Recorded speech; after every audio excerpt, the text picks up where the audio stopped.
ऊसाला प्रतितास 3,500 रुपये भाव मिळावा या मागणीसाठी सुरू असलेल्या ऊस दर आंदोलनाचा धसका आता कारखानदारांनी घ्यायला सुरुवात केली आहे। पंढरपूरच्या विठ्ठल सहकारी साखर कारखान्याचे चेअरमन आमदार अभिजित पाटील यांनी शेतकऱ्यांच्या आंदोलनाचा आणि असंतोषाचा धसका घेत थेट 3,001 रुपये अशी ऊसाला प्रतिटन पहिली उचल नागपूर इथल्या हिवाळी अधिवेशनामधून जाहीर केली आहे। सोलापूर जिल्ह्यात ऊसाला प्रतिटन 3,500 भाव मिळावा यासाठी सरकारनं शेतकरी आणि कारखानदारात मध्यस्थी करून तोडगा काढावा, अन्यथा राज्यातील सर्व शेतकरी नेते पंढरपुरात येऊन आंदोलन हातात घेतील आणि सोलापूर जिल्ह्यातील कारखानदारांची मस्ती जिरवतील असा थेट इशारा शेतकरी संघटनेचे नेते रविकांत तुपकर यांनी दिला आहे।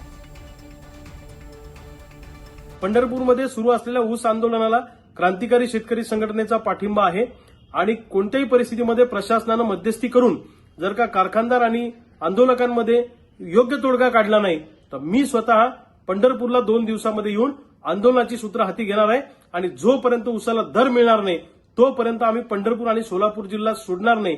मी महाराष्ट्रातल्या तमाम शेतकरी नेत्यांना विनंती करतो की सगळेजण आता पंढरपूरच्या दिशेने जाऊयात आणि या कारखानदारांची मस्ती उतरवू आणि या प्रशासनाच्या आणि सरकारची मस्ती उतरवल्याशिवाय आम्ही थांबणार नाही।